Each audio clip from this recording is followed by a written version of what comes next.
অস্ট্রিয়াকে উড়িয়ে বিশ্বকাপে শেষ ১৬তে স্পেন। ওয়ের জাবারের গোল শেষ মুহূর্তে নাটকীয়তায় ক্রোয়েশিয়াকে হারালো পর্তুগাল। হরমুজ প্রণালীতে কোনো মার্কিন হস্তক্ষেপ মানবে না ইরান। আন্তর্জাতিক নৌপথ বন্ধ করা অগ্রহণযোগ্য দাবি ওয়াশিংটনের। খামেনির জানাজা ঘিরে কড়া নিরাপত্তা।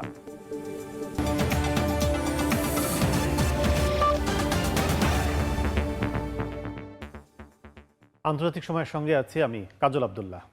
শুরুতেই ফিফা বিশ্বকাপের খবর। নাটকীয় ম্যাচে দারুণ জয়ে শেষ ১৬ নিশ্চিত করল রোনালদোর পর্তুগাল। লুকা মদ্রিচের ক্রোয়েশিয়াকে ২-১ গোলে হারিয়েছে সিলেকাও। ম্যাচের শুরু থেকেই দুদলই চালায় আক্রমণ পাল্টা আক্রমণ, কিন্তু প্রথমার্ধে গোলের দেখা পায়নি কেউই। বিরতি থেকে ফিরেই রোনালদোদের হতাশ করে দলকে এগিয়ে দেন ইভান পেনসিক। পরে ৬৮ মিনিটে পেনাল্টি থেকে গোল করে পর্তুগালকে সমতায় ফেরান ক্রিস্টিয়ানো। যোগ করার সময় গঞ্জালো রামোসের গোলে এগিয়ে যায় সেলেকাও। যোগ করার সময় শেষ মিনিটে গাভার্দিওল দুর্দান্ত শটে ক্ষমতায় ফেরালেও অফসাইডে বাতিল হয় গোল, আর তাতেই ২-১ জিতে যায় পর্তুগাল।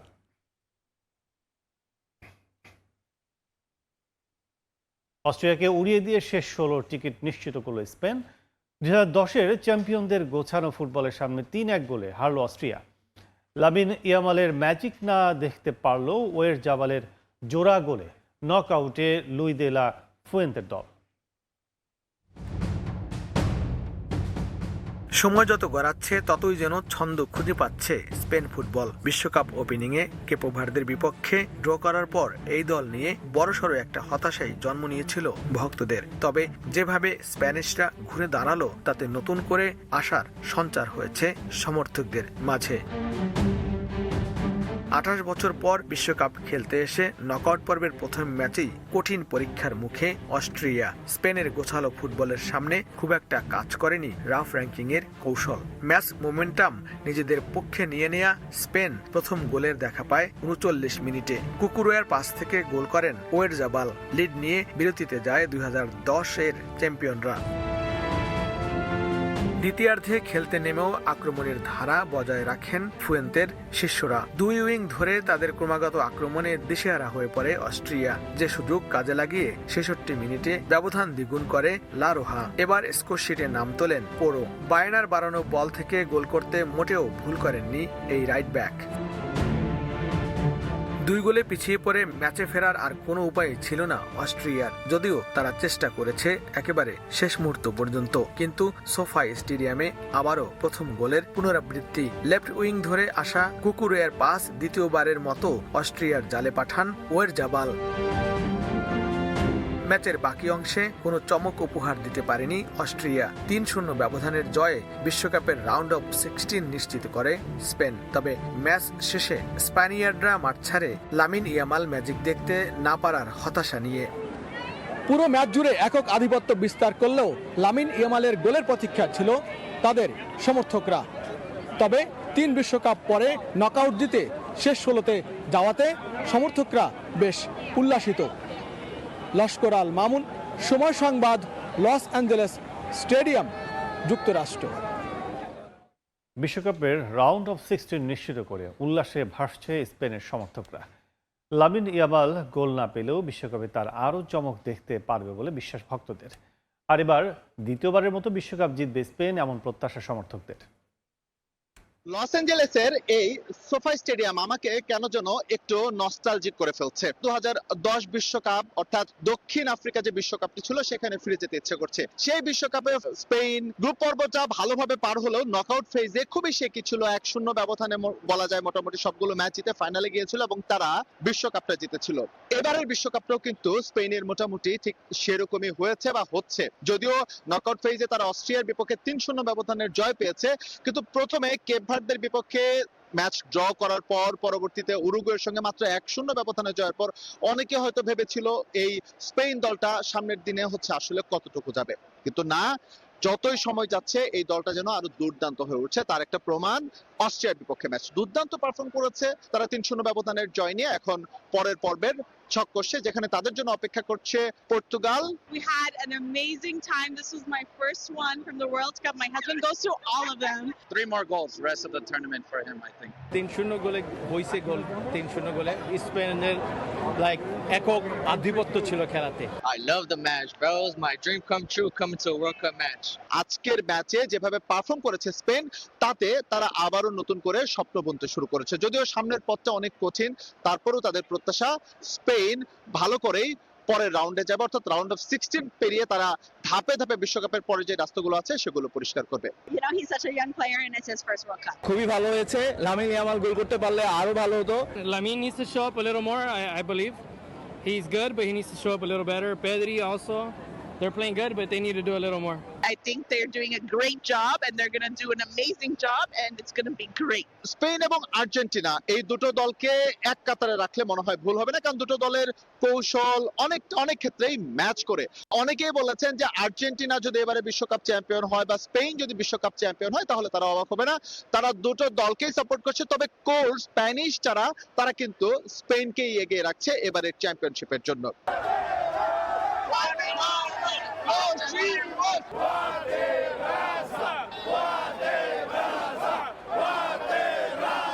বিশ্বকাপের এখনো বেশ খানিকটা পথ, সবেমাত্র শুরু হয়েছে নকআউট পর্বের খেলা। সামনে কঠিন সব সমীকরণের মধ্য দিয়ে যেতে হবে স্প্যানিশদের।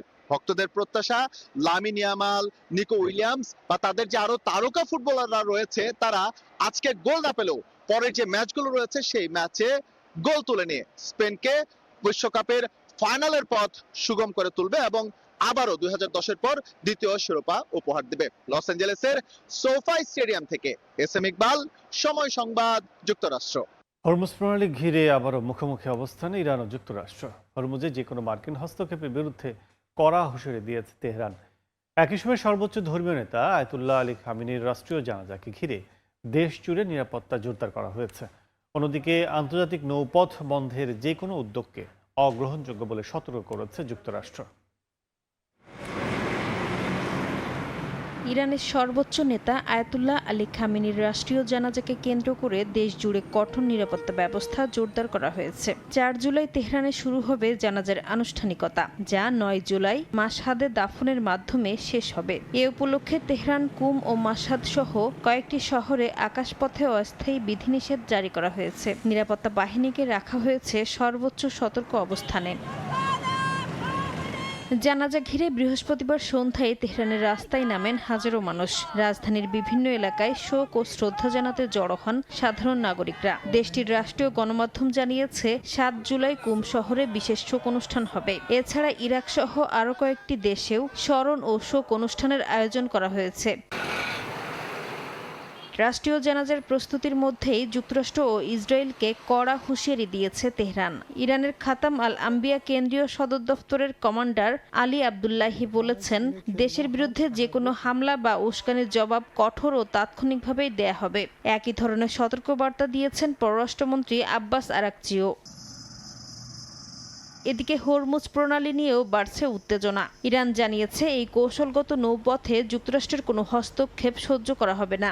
জবাবে জাতিসংঘ নিরাপত্তা পরিষদের জরুরি বৈঠকে মার্কিন প্রতিনিধি মাইক ওয়ালস বলেন, আন্তর্জাতিক নৌপথ বন্ধের কোনো উদ্যোগ গ্রহণযোগ্য নয়। এর মধ্যে জাতিসংঘ মহাসচিব আন্তোনিও গুতেরেসের সঙ্গে ফোনে আঞ্চলিক পরিস্থিতি নিয়ে আলোচনা করেছেন ইরানের পররাষ্ট্রমন্ত্রী আব্বাস আরাকচি। এদিকে ধীরে ধীরে স্বাভাবিক হচ্ছে তেহরানের কূটনৈতিক কার্যক্রম। অস্ট্রিয়া 1 জুলাই থেকে তেহরানে তাদের দূতাবাসের নিয়মিত কার্যক্রম পুনরায় চালু করেছে। তবে কনসুলার সেবা কবে থেকে শুরু হবে তা পরে জানানো হবে বলে জানিয়েছে ভিয়েনা। পর্যবেক্ষকদের মতে সামরিক উত্তেজনা অব্যাহত থাকলেও সমান্তরালভাবে কূটনৈতিক যোগাযোগ চালিয়ে যাওয়ার চেষ্টা করছে সংশ্লিষ্ট পক্ষগুলো। নাসরিন রুমি, সময় সংবাদ। 36 বছরের শাসনের অবসান হলেও ইরানের সর্বোচ্চ ধর্মীয় নেতা আয়াতুল্লাহ আলী খামেনিকে ঘিরে ক্ষমতার রাজনীতি থেমে নেই। 4 মাস পর তার জানাজা ও দাফনের আনুষ্ঠানিকতা জাতীয় ঐক্য ও শক্তির প্রতীক হিসেবে দেখাতে চাচ্ছে তেহরান। তবে উত্তরাধিকার, ক্ষমতার ভারসাম্য এবং ইসলামী প্রজাতন্ত্রের ভবিষ্যৎ নিয়ে প্রশ্ন আরও জোরালো হয়েছে। কূটনৈতিক আলোচনা, অভ্যন্তরীণ সংকট এবং আঞ্চলিক ভূ রাজনীতির নতুন বাস্তবতায় শুরু হচ্ছে খামেনি পরবর্তী ইরানের নতুন অধ্যায়। 1989 সালে রুহুল্লাহ খোমেনির মৃত্যুর পর ইরানের সর্বোচ্চ নেতা দায়িত্ব নেন আয়াতুল্লাহ আলী খামেনি। গত 3.5 দশকে কঠোর নিরাপত্তা ব্যবস্থা এবং যুক্তরাষ্ট্র ইসরায়েল বিরোধী অবস্থানের মধ্য দিয়ে ইসলামী প্রজাতন্ত্রের ক্ষমতার কেন্দ্রবিন্দুতে ছিলেন তিনি। ইরানে ছাত্র আন্দোলন, নির্বাচন পরবর্তী বিক্ষোভ সহ প্রতিটি সংকটই কঠোর হাতে দমনে নেতৃত্ব দেন খামেনি। তবে চলতি বছরের ফেব্রুয়ারিতে ইসরায়েলের বিমান হামলায় তার মৃত্যু সেই দীর্ঘ শাসনের আকস্মিক সমাপ্তি ঘটায়। 4 মাস পর তার জানাজা ঘিরে শুরু হতে যাওয়া রাষ্ট্রীয় আয়োজন তেহরানের জন্য শুধু ধর্মীয় অনুষ্ঠান নয়, বরং রাজনৈতিক শক্তি প্রদর্শনের মঞ্চ। রাজধানী তেহরান ও পবিত্র নগরী কোমে কয়েকদিনের শোকানুষ্ঠানের আয়োজন করা হয়েছে। লাখো মানুষের অংশগ্রহণ এবং বিদেশি প্রতিনিধিদের উপস্থিতির মধ্য দিয়ে সরকার দেখাতে চাইছে যে নেতৃত্বে পরিবর্তন এলেও রাষ্ট্রের কাঠামো অটুট রয়েছে। নিরাপত্তা নিশ্চিত করতে মোতায়েন করা হয়েছে বেসিস মিলিশিয়া ও অন্যান্য নিরাপত্তা বাহিনী। তবে এই আয়োজনের আড়ালে রয়েছে বড় প্রশ্ন। আলী খামেনির উত্তরসূরি হিসেবে দায়িত্ব নিলেও তার ছেলে মোস্তফা খামেনি এখনও জনসমক্ষে আসেননি। ফলে বাস্তবে ক্ষমতার নিয়ন্ত্রণ কার হাতে সেটি নিয়ে আলোচনা চলছে। বিশ্লেষকদের একাংশের মতে ভবিষ্যতে ধর্মীয় নেতৃত্বের চেয়ে ইসলামিক রেভলিউশনারি গার্ড কর্পস বা আইআরজিসির প্রভাব আরও বাড়তে পারে। একই সময়ে যুক্তরাষ্ট্রের সঙ্গে পরোক্ষ আলোচনা, হরমুজ প্রণালীকে ঘিরে আঞ্চলিক সমীকরণ এবং অর্থনৈতিক সংকট নতুন নেতৃত্বের সামনে বড় চ্যালেঞ্জ হয়ে দাঁড়িয়েছে। দেশের ভেতরেও পরিস্থিতি সহজ নয়। উচ্চ মূল্যস্ফীতি, দুর্নীতি, বেকারত্ব এবং সাম্প্রতিক সরকার বিরোধী আন্দোলনের রক্তাক্ত দমনের ক্ষত এখনও রয়ে গেছে। বিশ্লেষকরা বলছেন, খামেনির মৃত্যু এবং তার জানাজার মধ্য দিয়ে এক যুগের সমাপ্তির প্রতীক হলেও এটি একই সঙ্গে ইরানের রাজনৈতিক ভবিষ্যৎ, ক্ষমতার কাঠামো এবং আঞ্চলিক ভূমিকা কোন পথে এগোবে সেই প্রশ্নেরও সূচনা করে দিয়েছে। রাহানুল রানা, সময় সংবাদ। বিশ্বকাপের উন্মাদনায় যখন মগ্ন সারা বিশ্ব, তখনই ফিলিস্তিনের ফুটবল অঙ্গনে নেমে এসেছে শোকের ছায়া। ইসরায়েলের গুলিতে নিহত হয়েছেন খান ইউনিসের ক্লাব ফুটবলার সালিম আল আশকার। উপত্যকাটিতে সংঘাত শুরুর পর থেকে এখন পর্যন্ত ক্রীড়া অঙ্গনের 1000-এর বেশি সদস্য নিহত হয়েছেন। বিশ্বজুড়ে যখন ফুটবল বিশ্বকাপের উন্মাদনায় ভাসছে সব দেশ, তখন গাজা জুড়ে শুধুই হাহাকার আর হতাশা। ইসরায়েলি বর্বরতায় প্রতিদিনই উপত্যকাটিতে বাড়ছে লাশের মিছিল। বিশ্বকাপের চাকচিক্যের মধ্যেই ঢাকা পড়ে গেছে গাজার এক হৃদয় বিদারক ঘটনা। ইসরায়েলিদের হামলায় নিহত হয়েছেন সালিম আল আশকার। এ নাম হয়তো ফুটবলের জনপ্রিয় নাম না, তবে মেসি, রোনালদোর মতো সালিমও একজন পেশাদার ফুটবলার ছিলেন। তিনি খেলতেন গাজার দক্ষিণাঞ্চলের খান ইউনিস ভিত্তিক ক্লাব খাদামাতের গোলরক্ষক হিসেবে। বয়স মাত্র 32। স্থানীয় ফুটবল অঙ্গনে তিনি ছিলেন পরিচিত ও জনপ্রিয় এক মুখ। তার সামনে অপেক্ষা করছিল বড় কিছু করার সম্ভাবনা, কিন্তু পুরো বিশ্বকে সাক্ষী রেখেই নিভে গেল ফিলিস্তিনের এই উদীয়মান জীবন প্রদীপ। শুধু পেশাগত দিক দিয়েই নয়, পারিবারিক জীবনেও শুরু করেছিলেন নতুন এক অধ্যায়। বিয়ে করেছিলেন মাত্র 5 মাস আগে। স্ত্রীর গর্ভে তাদের অনাগত সন্তান। এ সন্তানকে ঘিরে কতই না পরিকল্পনা করেছিলেন এ দম্পতি। 7 ভাই বোনের মধ্যে পরিবারের একমাত্র ছেলে ছিলেন তিনি। দখলদারদের এক বুলেটেই ধ্বংস হয়ে গেছে গোটা পরিবার। একা সালিম নয়, ফিলিস্তিনি ক্রীড়া মহলের তথ্য অনুযায়ী 2023 সালের অক্টোবর থেকে গাজায় সংঘাত শুরুর পর এখন পর্যন্ত ক্রীড়াঙ্গনের 1009 জন সদস্য নিহত হয়েছেন। তাদের মধ্যে 567 জনই ফুটবলের সঙ্গে সম্পৃক্ত ছিলেন। মালিহা সুহুরওয়ার্দী, সময় সংবাদ। কোনোভাবেই থামছে না ইসরায়েল লেবানন উত্তেজনা। স্থানীয় সময় বৃহস্পতিবারও দক্ষিণ লেবাননের একটি হাসপাতালে বিমান হামলা চালিয়েছে ইসরায়েল। তেল আবিবের সঙ্গে আলোচনা ঘিরে সমালোচনার জবাবে লেবানন প্রধানমন্ত্রী জোসেফ আউন বলেন, লেবাননের স্বার্থ রক্ষার লক্ষ্যে হচ্ছে বৈঠক। দেশের 1 ইঞ্চি ভূখণ্ড ছেড়ে না দেওয়ার নিশ্চয়তা দেন তিনি। এদিকে পারস্পরিক সার্বভৌমত্ব রক্ষায় চুক্তিবদ্ধ হয়েছে লেবানন ও সিরিয়া। ব্রিটিশ ও পাকিস্তানি প্রতিনিধি দলের সঙ্গেও বৈঠক অনুষ্ঠিত হয়েছে। যুদ্ধবিরতির মধ্যেও লেবাননে হামলা অব্যাহত রেখেছে ইসরায়েল। সবশেষ দক্ষিণ লেবাননের নাবাতিহ শহরের আল ফাওকার গান্দুর হাসপাতালকে লক্ষ্যবস্তু বানানো হয়েছে। বৃহস্পতিবার চালানো ওই বিমান হামলায় হাসপাতাল ভবনের ব্যাপক ক্ষয়ক্ষতি হয়েছে বলে খবর পাওয়া গেছে। এ সময় ইসরায়েলের উত্তরাঞ্চলের আভাসদিম ও ইরওয়ান এলাকায়ও বিমান হামলার সতর্কতামূলক সাইরেন বেজে ওঠে। লেবাননের স্বাস্থ্য মন্ত্রণালয়ের তথ্য অনুযায়ী গেল মার্চ থেকে ইসরায়েলি হামলায় এখন পর্যন্ত অন্তত 4,000-এর বেশি মানুষ নিহত হয়েছেন, আহত 12,000-এর বেশি। ইরান যুক্তরাষ্ট্র চুক্তিতে লেবাননে হামলা বন্ধের বিষয় অন্তর্ভুক্ত থাকলেও প্রতিদিন প্রাণহানির সংখ্যা নতুন করে উদ্বেগ বাড়াচ্ছে। এদিকে সমালোচনার জেরে ইসরায়েলের সঙ্গে লেবানন সরকারের চলমান আলোচনা নিয়ে মুখ খুলেছেন লেবাননের প্রেসিডেন্ট জোসেফ আউন। বলেন, এই আলোচনা লেবাননের স্বার্থ রক্ষার লক্ষ্যেই হচ্ছে, দেশের 1 ইঞ্চি ভূখণ্ডও ছাড় দেয়া হবে না বলেও মন্তব্য করেন তিনি। এমন পরিস্থিতিতে ব্রিটিশ ও পাকিস্তানি প্রতিনিধি দলের সঙ্গে বৈঠক করেছেন লেবাননের সেনাপ্রধান জেনারেল রুডলফ হাইকাল। এতে নিরাপত্তা পরিস্থিতি, কাঠামোগত চুক্তি বাস্তবায়নের অগ্রগতি এবং লেবাননের সেনাবাহিনীকে আরও সহায়তার বিষয় নিয়ে আলোচনা করা হয়। একই সময়ে বৈরুতে পারস্পরিক সার্বভৌমত্ব, ভৌগোলিক অখণ্ডতা এবং একে অপরের অভ্যন্তরীণ বিষয়ে হস্তক্ষেপ না করার অঙ্গীকার করে একটি চুক্তি স্বাক্ষর করেছে লেবানন ও সিরিয়া। নাসরিন রুমি, সময় সংবাদ। কাতারে উপহার দেয়া $40 কোটি বিলাসবহুল নতুন এয়ারফোর্স ওয়ানে প্রথমবার উড়লেন মার্কিন প্রেসিডেন্ট ডোনাল্ড ট্রাম্প। নতুন বিমান নিয়ে উচ্ছ্বাস প্রকাশ করে বলেন, এমন উড়োজাহাজ যুক্তরাষ্ট্র তৈরি করতে পারত না। তবে বিলাসিতা, নিরাপত্তার সক্ষমতা আর বিদেশি উপহার গ্রহণের নৈতিকতা নিয়ে প্রশ্নে আবারও আলোচনা কেন্দ্রে ট্রাম্পের নতুন এই বিমান। বোয়িং 747-8 ভিত্তিক ব্রিজ এয়ারফোর্স ওয়ানে প্রথম সরকারি সফরে স্থানীয় সময় বুধবার নর্থ ড্যাকোটা যান মার্কিন প্রেসিডেন্ট ডোনাল্ড ট্রাম্প। যুক্তরাষ্ট্রের স্বাধীনতার 250 বছর পূর্তি উপলক্ষে নির্মিত থিওডর রুজভেল্ট প্রেসিডেন্সিয়াল লাইব্রেরি পরিদর্শন ছিল সফরের মূল উদ্দেশ্য। যাত্রার আগে সাংবাদিকদের ট্রাম্প বলেন, কাতারের উপহার দেয়া নতুন উড়োজাহাজে প্রথমবার ভ্রমণ করতে পেরে তিনি অত্যন্ত গর্বিত ও উচ্ছ্বাসিত। এ সময় কাতারের প্রশংসা করে বলেন, সত্যি বলতে যুক্তরাষ্ট্র এমন একটি উড়োজাহাজ তৈরি করতে পারত না, কারণ এত ব্যয় করতে যুক্তরাষ্ট্র রাজি হতো না।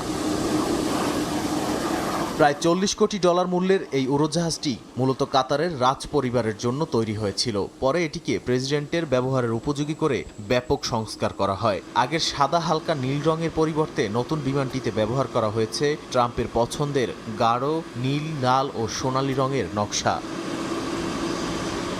তবে নতুন এয়ারফোর্স ওয়ানকে ঘিরে প্রশ্নও কম নয়। অ্যাসোসিয়েটেড প্রেস এপির বিশ্লেষণে দেখা গেছে, বিমানটিতে প্রচলিত প্রেসিডেন্টীয় এয়ারফোর্স ওয়ানের কিছু ক্ষেপণাস্ত্র শনাক্তকরণ ও প্রতিরক্ষা ব্যবস্থা নেই। যোগাযোগের অ্যান্টেনার সংখ্যাও তুলনামূলক কম। প্রতিরক্ষা বিশ্লেষকদের মতে, দ্রুত ব্যবহারের উপযোগী করতে গিয়ে কিছু জটিল প্রকৌশলগত পরিবর্তন বাদ দেওয়া হয়েছে। যদিও মার্কিন বিমান বাহিনীর দাবি, নিরাপত্তা বা সুরক্ষিত যোগাযোগে কোনো ঝুঁকি নেওয়া হয়নি। তবে স্থায়ী নতুন VC-25B বহরে যোগ না দেয়া পর্যন্ত এটি একটি কার্যকর ব্রিজ বিমান হিসেবেই ব্যবহৃত হবে। এই উপহার গ্রহণের সিদ্ধান্ত শুরু থেকেই যুক্তরাষ্ট্রে তীব্র রাজনৈতিক ও নৈতিক বিতর্কের জন্ম দিয়েছে। সমালোচকদের প্রশ্ন, বিদেশি সরকারের কাছ থেকে এত মূল্যবান উপহার গ্রহণ প্রেসিডেন্টের নিরপেক্ষতা ও জাতীয় নিরাপত্তার জন্য কতটা উপযুক্ত। তবে ট্রাম্প সেই সমালোচনা প্রত্যাখ্যান করে বলেছেন, যুক্তরাষ্ট্রকে ভালো ব্যবহার করা একটি দেশের এমন উপহার ফিরিয়ে দেয়া বোকামি হতো। তার দাবি, 36 বছর ধরে ব্যবহৃত পুরনো এয়ারফোর্স ওয়ানের উপর চাপ কমাতেই এই বিমান আনা হয়েছে। কারণ 2018 সালে অর্ডার দেয়া নতুন বোয়িং VC-25B উড়োজাহাজ এখনও প্রস্তুত হয়নি এবং অন্তত 2028 সালের আগে তা সরবরাহ হওয়ার সম্ভাবনা নেই। ততদিন পর্যন্ত প্রেসিডেন্টের আকাশপথে যাতায়াতের গুরুত্বপূর্ণ দায়িত্ব পালন করবে কাতারের উপহার দেয়া এই নতুন বিমান। নাদিম মারজান, সময় সংবাদ। তীব্র তাপপ্রবাহে বিপর্যস্ত ইউরোপের বিভিন্ন দেশ। স্পেন ও ফ্রান্সে নতুন করে 44 ডিগ্রি সেলসিয়াস পর্যন্ত তাপমাত্রার আশঙ্কা। গত জুনেই দুই দেশে অতিরিক্ত 2000-এর বেশি মানুষের মৃত্যু হয়েছে। একই সময়ে যুক্তরাষ্ট্রেও 115 ফারেনহাইট পর্যন্ত অনুভূত তাপমাত্রা সতর্কতা জারি হয়েছে। দাবদাহের সঙ্গে বাড়ছে দাবানল, স্বাস্থ্য ঝুঁকি আর জনজীবনের দুর্ভোগ। ইউরোপ জুড়ে তীব্র তাপপ্রবাহের দাপট কাটতে না কাটতেই নতুন করে আরও ভয়াবহ গরমের সতর্কতা। স্পেন ও ফ্রান্সে আবারও তীব্র তাপপ্রবাহের পূর্বাভাস দিয়েছে আবহাওয়া বিভাগ। স্পেনের দক্ষিণ পূর্বাঞ্চলে আগামী কয়েকদিনে তাপমাত্রা 44 ডিগ্রি সেলসিয়াস পর্যন্ত উঠতে পারে বলে সতর্ক করা হয়েছে। গত জুনে চরম গরমে দুই দেশেই অতিরিক্ত 2000-এর বেশি মানুষের মৃত্যু হয়েছে। বিশেষ করে বয়স্ক ও হৃদরোগীদের জন্য সর্বোচ্চ সতর্কতা জারি করেছে কর্তৃপক্ষ। অন্যদিকে যুক্তরাষ্ট্রের মধ্য ও পূর্বাঞ্চলেও চলছে দীর্ঘস্থায়ী তাপপ্রবাহ। আবহাওয়া বিভাগ জানিয়েছে কয়েকটি অঙ্গরাজ্যে অনুভূত তাপমাত্রা 115 ফারেনহাইট পর্যন্ত পৌঁছাতে পারে। স্বাধীনতা দিবসের ছুটির আগেই বহু এলাকায় রেকর্ড ভাঙা গরমের আশঙ্কা করা হচ্ছে। মানুষকে ঘরে থাকার পর্যাপ্ত পানি পান এবং কুলিং সেন্টার ব্যবহারের পরামর্শ দিয়েছে কর্তৃপক্ষ। এদিকে চরম গরমে জনজীবনও বিপর্যস্ত হয়ে পড়েছে। ফ্রান্সে স্বল্প মূল্যের এয়ার কন্ডিশনার কিনতে সুপারমার্কেটের সামনে ভিড়, ধাক্কাধাক্কি, এমনকি পুলিশ মোতায়েনেরও ঘটনা ঘটেছে। নেদারল্যান্ডসেও গত সপ্তাহের তাপপ্রবাহে অতিরিক্ত অন্তত 480 জনের মৃত্যুর তথ্য জানিয়েছে স্বাস্থ্য কর্তৃপক্ষ। জলবায়ু পরিবর্তনের প্রভাবে ইউরোপে এ ধরনের তাপপ্রবাহ আরও ঘন ঘন ও তীব্র হচ্ছে বলে সতর্ক করেছেন বিজ্ঞানীরা। নাসরিন রুমি, সময় সংবাদ। তীব্র তাপপ্রবাহের কবলে ইউরোপের দেশ পর্তুগাল। দেশটিতে জুলাইয়ের প্রথম দিকে বিভিন্ন স্থানে তাপমাত্রা ছাড়িয়েছে 40 ডিগ্রি সেলসিয়াস। সর্বোচ্চ সতর্কতা হিসেবে দেশ জুড়ে জারি করা হয়েছে রেড অ্যালার্ট। তাপমাত্রার এই ঊর্ধ্বগতি আরও কিছুদিন অব্যাহত থাকতে পারে বলে জানিয়েছে স্থানীয় প্রশাসন। লিসবন থেকে তারিকুল হাসান আশিকের রিপোর্টে বিস্তারিত। তাপপ্রবাহে বিপর্যস্ত পর্তুগালের জনজীবন। প্রচন্ড গরমে বিপাকে পড়েছেন রাজধানী লিসবন বেড়াতে আসা পর্যটকেরাও। তাই প্রখর রোদে সঙ্গী ছাতা অথবা হ্যাট, তারপরও যেন রেহাই মিলছে না তাপমাত্রার পারদ থেকে। তাই তাপপ্রবাহে খানিকটা আরাম পেতে ভরসা হাত পাখা। এরই মাঝে দেশ জুড়ে সর্বোচ্চ সতর্কতা হিসেবে জারি করা হয়েছে রেড অ্যালার্ট। বাড়তি তাপমাত্রায় চরম ভোগান্তিতে বাইরে কাজ করা নানা শ্রেণী পেশার মানুষ। গরমে নাভিশ্বাস দেশটিতে বসবাসরত অভিবাসীদেরও। প্রচুর পরিমাণে গরম, বাইরে বের হওয়া যাচ্ছে না। জুলাই আসলে সাধারণত পর্তুগালে এত গরম পড়ে না, তো এই বছর হঠাৎ করে প্রচন্ড গরম পড়ছে। এবার এই গরমে আমাদের জনজীবন খুবই দুর্বিষহ। চলমান তাপপ্রবাহে গৃহহীনদের জন্য আশ্রয় কেন্দ্র হিসেবে উন্মুক্ত রাখা হয়েছে বেশ কয়েকটি মেট্রো স্টেশন। এছাড়া দাবানলের আশঙ্কায় ব্যাপক প্রস্তুতি শেষ করেছে পর্তুগাল প্রশাসন। বনভূমি রক্ষা এবং বড় দুর্ঘটনা এড়াতে নির্দিষ্ট ঝুঁকিপূর্ণ বনভূমিতে সাধারণ মানুষের প্রবেশে নিষেধাজ্ঞা সহ আতশবাজি ও ফানুস ওড়ানো সম্পূর্ণ নিষিদ্ধ করা হয়েছে। তাপমাত্রার ধারাবাহিক ঊর্ধ্বগতিতে পর্তুগালের বেশ কয়েকটি বনাঞ্চলকে বারুদের স্তূপের সাথে তুলনা করেছে প্রশাসন। তাই ব্যক্তিগত নিরাপত্তা তো বটেই, দাবানলের ভয়াবহতা এড়াতে সর্বোচ্চ সতর্কতা অবলম্বনের পরামর্শ তাদের। সেই সাথে যে কোনো অস্বাভাবিক পরিস্থিতি সরকারকে জানাতেও নির্দেশনা দিয়েছে তারা। তারিকুল হাসান আশিক, সময় সংবাদ, লিসবন, পর্তুগাল। ফ্রান্সের দক্ষিণাঞ্চলে একাধিক স্থানে দাবানলে ব্যাপক ক্ষয়ক্ষতি হয়েছে। আগুনের ঝুঁকিতে 2000-এর বেশি মানুষকে নিরাপদ স্থানে সরিয়ে নেওয়া হয়েছে। স্থানীয় সময় বৃহস্পতিবার দক্ষিণ ফ্রান্সের অড ও অ্যারো অঞ্চলে সবচেয়ে বড় দাবানল ছড়িয়ে পড়ে। আগুন নিয়ন্ত্রণে প্রায় 800 দমকল কর্মী কাজ করে যাচ্ছেন। মোতায়েন করা হয়েছে 50টি অগ্নি নির্বাপন যান। দক্ষিণাঞ্চলের কানে রুসিও শহরের কাছে একটি বন্দরে নোঙর করা বেশ কয়েকটি নৌযান পুড়ে যায়। ঘন কালো ধোঁয়ায় ঢেকে যায় পুরো এলাকা। দেশটির স্বরাষ্ট্রমন্ত্রী জানিয়েছেন 3টি বড় দাবানলে এরই মধ্যে প্রায় 1210 হেক্টর এলাকা পুড়ে গেছে। আবহাওয়া পূর্বাভাসে আরও তাপপ্রবাহ এবং বৃষ্টির সম্ভাবনা না থাকায় খরা ও ভূমধ্যসাগরীয় অঞ্চলে প্রবল বাতাসের কারণে আগামী দিনগুলোতে আরও দাবানল ছড়িয়ে পড়ার আশঙ্কা করা হচ্ছে।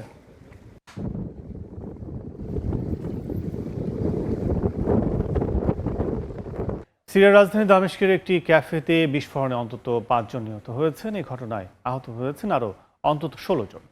স্থানীয় সময় বৃহস্পতিবার বিকেল 3:30টার দিকে রাজধানীর আল মারজাহ এলাকার বিচার মন্ত্রণালয়ের কাছে এই বিস্ফোরণ ঘটে।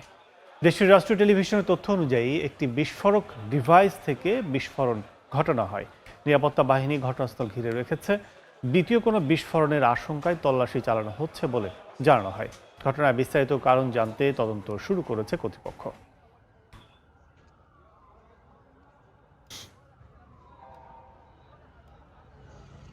গ্রিসে ক্ষমতাসীন নিউ ডেমোক্রেসি পার্টির সঙ্গে সংশ্লিষ্ট ব্যক্তিদের বাড়িতে একযোগে পেট্রোল বোমা হামলার ঘটনায় চিকিৎসাধীন অবস্থায় এক নারীর মৃত্যুর অভিযোগ উঠেছে। স্থানীয় সময় মঙ্গলবার ভোরে উত্তর গ্রিসের থেসালোনিকিতে ক্ষমতাসীন নিউ ডেমোক্রেসি পার্টির স্থানীয় নেতাদের 3টি বাড়িতে পেট্রোল বোমা হামলা চালানো হয়।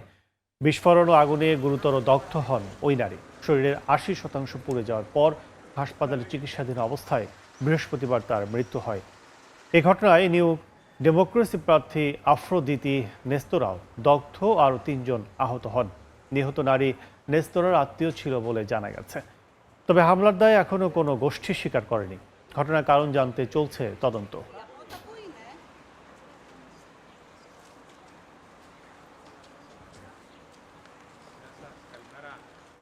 15 বছর পর আবারও আলোচনায় মিয়ানমারের বিতর্কিত মিৎসন বাঁধ। চীনের সমর্থনে প্রকল্পটি পুনরায় চালুর উদ্যোগ নিয়েছে মিন অং হ্লাইং সরকার।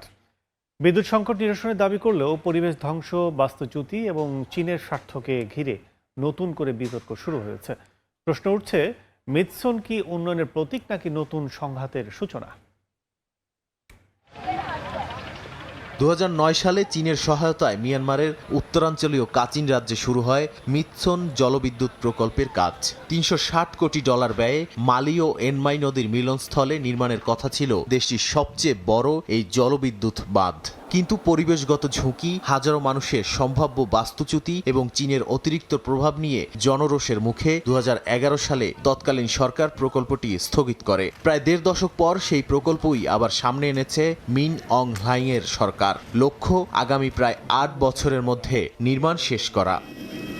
মিন অং হ্লাইংয়ের সাম্প্রতিক চীন সফরের পরই প্রকল্পটি পুনরায় বিষয়টি সামনে আসে।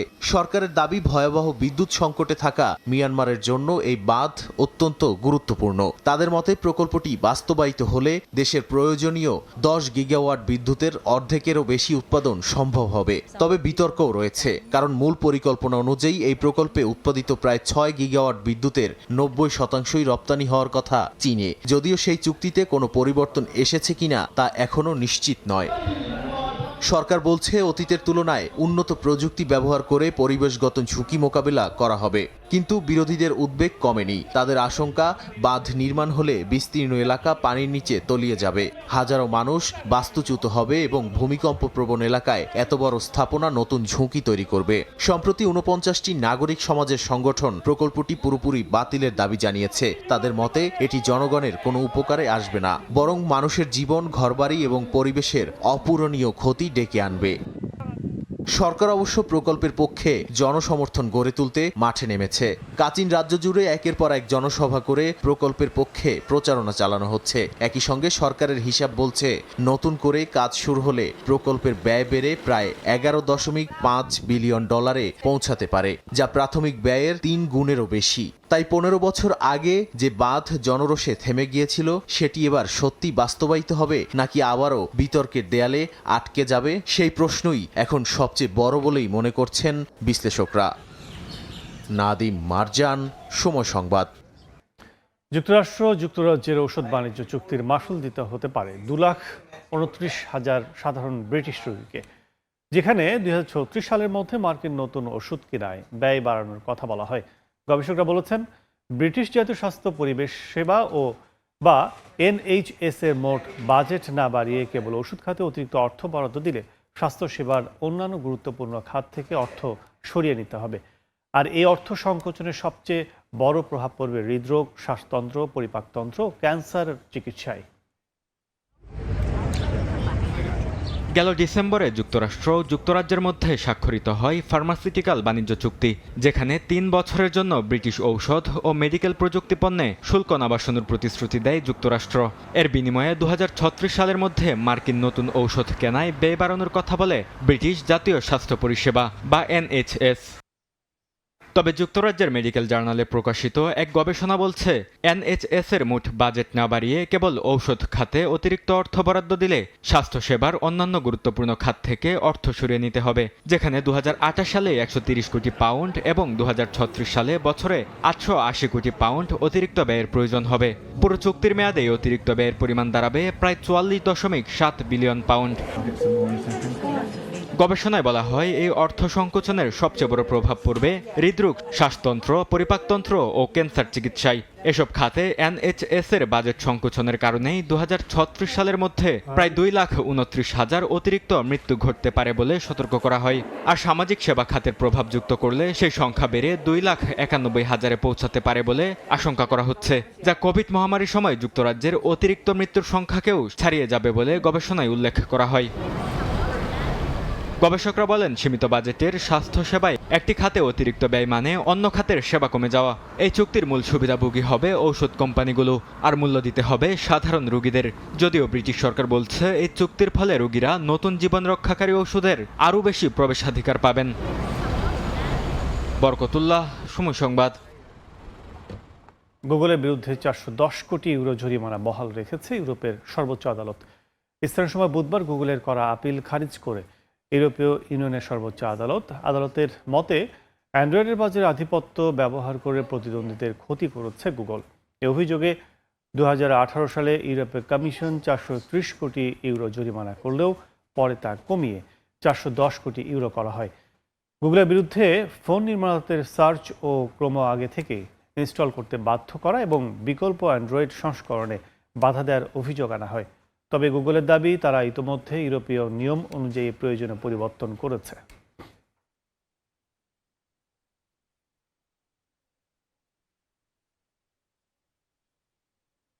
তীব্র অর্থনৈতিক মন্দা উৎপাদন খরচ বৃদ্ধিতে সংকটে জার্মানির ঐতিহ্যবাহী গাড়ি নির্মাতা প্রতিষ্ঠান ওপেল।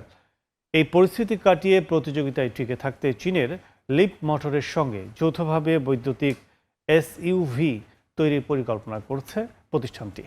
একই সঙ্গে কম খরচে গাড়ি বানাতে স্পেনের কারখানার উপর নির্ভরতা বাড়াচ্ছে ওপেল। বিশ্বখ্যাত গাড়ি নির্মাতা গ্রুপ স্টেলান্টিসের অন্যতম সহযোগী ব্র্যান্ড ওপেল। তবে বৈশ্বিক বাজারে টিকে থাকার লড়াইয়ে জার্মানির এই ঐতিহ্যবাহী ব্র্যান্ডটি এখন কাটাচ্ছে তার ইতিহাসের সবচেয়ে কঠিন সময়। লাগামহীনভাবে বাড়ছে উৎপাদন খরচ। প্রতিষ্ঠানটির প্রধান নির্বাহী ফ্লোরিয়ান হুইটেল জানান, প্রতিযোগিতায় টিকে থাকতে উৎপাদন খরচ কমানো এবং প্রক্রিয়াগুলোকে স্বয়ংক্রিয় করা ছাড়া কোনো বিকল্প নেই তাদের সামনে। এই সংকট থেকে উত্তরণে চীনের লিপ মোটরের সঙ্গে হাত মিলিয়েছে ওপেল। যৌথভাবে তারা তৈরি করছে বৈদ্যুতিক এসইউভি। এই যৌথ উদ্যোগে চীনের উন্নত ব্যাটারি ও সফটওয়্যার প্রযুক্তি ব্যবহার করে মাত্র 2 বছরে নতুন গাড়ি বাজারে আনার লক্ষ্য তাদের। তবে জার্মানির উচ্চ শ্রম ও জ্বালানি খরচের কারণে উৎপাদন চলে যাচ্ছে দক্ষিণ ইউরোপে। ওপেলের নতুন এই ইলেকট্রিক এসইউভি তৈরি হবে স্পেনের জারাগোজা কারখানায়, যেখানে এরই মধ্যে তৈরি হচ্ছে ওপেল কর্সা। এদিকে 100 কোটি ইউরোর বিনিয়োগ প্যাকেজের আওতায় জার্মানির মূল কারখানা রুসেলসহেইমে ওপেল অ্যাস্ট্রার নতুন মডেল তৈরির ঘোষণা দিয়েছে স্টেলান্টিস। তবে সেখানেও কাটেনি শঙ্কা। 3 শিফটের জায়গায় কারখানাটি এখন চলছে মাত্র 1 শিফটে। ইঞ্জিনিয়ারদের সংখ্যা এক ধাক্কায় 40% কমিয়ে আনা হয়েছে 1000-এ। এতে মূল গ্রুপ স্টেলান্টিস তাদের 6000 কোটি ইউরোর মেগা স্ট্র্যাটেজিতে জিপ, র্যাম কিংবা পিয়াতকে বৈশ্বিক ব্র্যান্ড হিসেবে অগ্রাধিকার দিলেও ওপেলকে রাখা হয়েছে কেবল একটি আঞ্চলিক ব্র্যান্ড হিসেবে। অন্তরা সেন, সময় সংবাদ। ভারতের কাশ্মীরে জলবায়ু পরিবর্তন, দূষণ, অনিয়ন্ত্রিত নগরায়ন সহ নানা কারণে শত শত প্রাকৃতিক হ্রদ হারিয়ে গেছে কিংবা সংকুচিত হয়েছে। ডাল লেকের চিরচেনা চিত্র বদলে গেছে। পরিবেশবিদরা বলছেন, এভাবে চলতে থাকলে হুমকির মুখে পড়বে জীববৈচিত্র্য, পর্যটন ও স্থানীয় মানুষের জীবিকা। কে বলবে এটি স্বর্গের প্রতিচ্ছবি হিসেবে পরিচিত কাশ্মীরের ডাল লেক। হিমালয়ের পাদদেশে শিকারা বা কাঠের নৌকা ভেসে চলার সেই মনোরম দৃশ্য এখন ঢেকে যাচ্ছে আগাছা, দূষণ আর জলবায়ু পরিবর্তনের ছায়ায়। এসব পরিষ্কার রাখতে প্রতিদিনই কাজ করছেন সরকারি কর্মীরা। দূষিত পানির সংস্পর্শে এলেই ত্বকে অ্যালার্জি হওয়ার আশঙ্কায় অনেকেই গ্লাভস পরে কাজ করছেন। সরকারের এক প্রতিবেদনে বলা হয়েছে 1967 সালের পর কাশ্মীরের 697টি প্রাকৃতিক হ্রদের মধ্যে 315টি পুরোপুরি হারিয়ে গেছে এবং আরও 203টি আয়তনে ছোট হয়ে এসেছে। অনেক হ্রদই এখন মৌসুমী জলাভূমি বা কৃষি জমিতে পরিণত হয়েছে। অনিয়ন্ত্রিত নগরায়ন, অবৈধ দখল, নদী থেকে আসা অতিরিক্ত পলি, অনিয়মিত বৃষ্টিপাত এবং জলবায়ু পরিবর্তনের প্রভাব সব মিলিয়ে এই সংকট আরও তীব্র হচ্ছে। 2025 সালের এক নিরীক্ষা প্রতিবেদনে দেখা যায় হ্রদ সংরক্ষণে সরকারি উদ্যোগ মূলত মাত্র 6টি হ্রদেই সীমাবদ্ধ। 2017 থেকে 2022 সালের মধ্যে শুধু ডাল লেকের পেছনেই ব্যয় হয়েছে প্রায় 400 কোটি রুপি, যা মোট বরাদ্দের প্রায় 75%। অথচ বাকি প্রায় 700টি হ্রদ কার্যত কোনো সংরক্ষণ কার্যক্রমের আওতায় নেই। কর্মকর্তারা বলছেন, অর্থ ও জনবলের সীমাবদ্ধতার মধ্যেও সংরক্ষণের চেষ্টা চলছে। তবে অপরিশোধিত পয়ঃনিষ্কাশন এখনো সবচেয়ে বড় চ্যালেঞ্জ। পরিবেশবিদদের মতে হিমালয় অঞ্চলে বৈশ্বিক গড়ের তুলনায় দ্রুত তাপমাত্রা বাড়ছে, কমে যাচ্ছে তুষারপাত, আগেভাগেই গলছে হিমবাহ, আবার কখনো হচ্ছে অস্বাভাবিক ভারী বৃষ্টি। এতে হ্রদে পানির স্বাভাবিক প্রবাহ ব্যাহত হচ্ছে এবং পলির পরিমাণও বাড়ছে। বিশেষজ্ঞদের সতর্কবার্তা, এখনই কার্যকর পদক্ষেপ না নিলে কাশ্মীরের হ্রদগুলো ধীরে ধীরে ইতিহাসে পরিণত হতে পারে। রাইসা জান্নাত, সময় সংবাদ। নিউ ইয়র্কে 6,70,00,000 বছর আগে ডাইনোসরের কঙ্কাল নিলামে তুলেছে সোথেবিস। প্রায় 38 ফুট লম্বা এই দানবীয় কঙ্কালের দাম ধরা হয়েছে $2 থেকে $3 কোটি। গ্যাস নামের এই ডাইনোসরকে ঘিরে বিশ্বজুড়ে ব্যাপক আলোড়ন তৈরি হয়েছে, কারণ এত বড় আর পরিপূর্ণ টি-রেক্স খুব কমই মিলেছে পৃথিবীতে। ডাইনোসরের যুগ শেষ হয়েছে কোটি কোটি বছর আগে, তবু সেই ইতিহাসে যেন আবার জীবন্ত হয়ে উঠেছে নিউ ইয়র্কে। গাস নামের প্রায় 38 ফুট লম্বা একটি দানবীয় ডাইনোসরের কঙ্কাল নিলামে তুলেছে আন্তর্জাতিক নিলাম প্রতিষ্ঠান সোথেবিস। এর সম্ভাব্য দাম ধরা হয়েছে $2 থেকে $3 কোটি মার্কিন। প্রায় 6,70,00,000 বছর আগে পৃথিবীতে ঘুরে বেড়াতো এই বিশাল প্রাণীটি। যুক্তরাষ্ট্রের সাউথ ডাকোটার হেল ক্রিক এলাকায় এর জীবাশ্ম পাওয়া যায়। কঙ্কালটি প্রায় 61% হাড়ে পূর্ণ। এতে মোট 183টি জীবাশ্ম হাড় এবং 30টি পেটের পাঁজরের হাড় রয়েছে।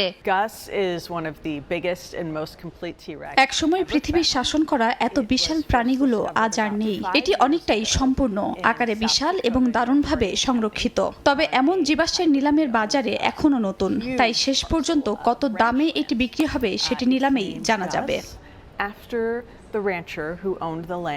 গাছকে বিশেষ করে তুলেছে এর বিশাল আকার আর বিরল অঙ্গ প্রত্যঙ্গ। ডাইনোসরটির মাথার খুলির বেশিরভাগ অংশ অক্ষত রয়েছে। এছাড়া সম্পূর্ণ কোমরের হাড়, বিরল দেখতে সামনের হাতের হাড় এবং 2 পায়ের গুরুত্বপূর্ণ জীবাশ্ম সংরক্ষিত আছে। 2021 সাল থেকে 2023 সালের মধ্যে ব্যক্তি মালিকাধীন একটি খামারের জমি থেকে কঙ্কালটি উদ্ধার করা হয়। সেই জমির মালিক গবাদি পশু খামারি। তার নাম গাস লিকিং এর নামে এর নাম রাখা হয়েছে গাস। এই নিলামের সঙ্গে কঙ্কালটির প্রতিরূপ তৈরির কপিরাইটও দেওয়া হবে, যা টি-রেক্সের নিলামের ইতিহাসে প্রথম বলে জানিয়েছে সোথেবিস। ইশিতা আক্তার, সময় সংবাদ। রোবট শিল্পে একের পর এক চমক দেখাচ্ছে চীন। এবার সেই যাত্রায় যোগ হলো নতুন অধ্যায়। দেশটিতে চালু হয়েছে প্রথম রোবোটিক্স স্কুল, যেখানে মানুষের মতো বিভিন্ন বিষয়ে প্রশিক্ষণ দেওয়া হবে রোবটকেও। লক্ষ্য ভবিষ্যতের স্মার্ট রোবটকে বাস্তব জীবনের জন্য প্রস্তুত করা। কখনো টেনিস বল খেলছে, আবার কখনো পিয়ানো বাজাচ্ছে রোবট। দেখে মনে হবে যেন মানুষের মতোই একের পর এক দক্ষতার পরিচয় দিচ্ছে মেশিন। পূর্ব চীনের হাংজৌ শহরে প্রথমবারের মতো চালু করা হয়েছে রোবোটিক স্কুল। কৃত্রিম বুদ্ধিমত্তার এই যুগে রোবটকে আরও দক্ষ করে তুলতে এই উদ্যোগ নিয়েছে চীন। স্কুলটিতে ধাপে ধাপে প্রশিক্ষণ দেওয়া হবে রোবটকে। চারপাশের পরিবেশ বুঝতে, মানুষের সঙ্গে কথা বলতে, তথ্য বিশ্লেষণ করতে এবং যুক্তি দিয়ে সিদ্ধান্ত নিতে শেখানো হবে। এরপর সেই সিদ্ধান্ত অনুযায়ী নিজ থেকে কাজ করতে পারবে রোবট।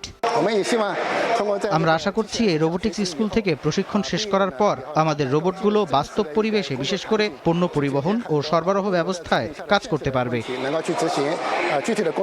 প্রতিষ্ঠানটিতে রয়েছে 4টি আলাদা স্কুল। এর মধ্যে আছে প্রযুক্তি, চিকিৎসা, শিল্পকলা এবং শারীরিক শিক্ষা বিভাগ। প্রতিটি বিভাগে বাস্তব কাগজের উপযোগী করে রোবটকে আলাদা ধরনের প্রশিক্ষণ দেওয়া হবে। রোবটের নিরাপদ ব্যবহার বাড়ানোর দিকেও গুরুত্ব দিচ্ছে চীন। দেশটির আশা, এই উদ্যোগের মাধ্যমে আরও উন্নত রোবট তৈরি হবে, যেগুলো ভবিষ্যতে হাসপাতাল, কারখানা, শিক্ষা প্রতিষ্ঠান সহ বিভিন্ন খাতে মানুষের সহকারী হিসেবে কাজ করবে। ইশিতা আক্তার, সময় সংবাদ। আন্তর্জাতিক সময় শীর্ষ সংবাদগুলো জানিয়ে দিচ্ছে আরেকবার। শেষ মুহূর্তের মহানাটকীয়তায় ক্রোয়েশিয়াকে হারিয়ে পর্তুগালের জয়োল্লাস।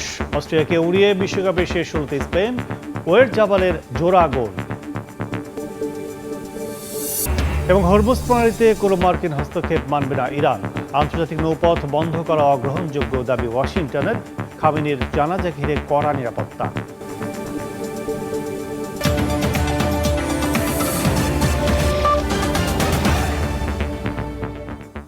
এই ছিল আন্তর্জাতিক সময়। দর্শক, বিশ্বকাপ ফুটবলের মহাযজ্ঞ সরাসরি সম্প্রচার করছে সময় টেলিভিশন। দেখতে চোখ রাখুন সময় পর্দায়। 10টার সময় সংবাদ নিয়ে সঙ্গে থাকবেন আইরিন আয়াত। ধন্যবাদ কাজল আপনাকে। 10টার সময় সংবাদ নিয়ে ফিরছে কিছুক্ষণ পর, সঙ্গে থাকুন সময়ের।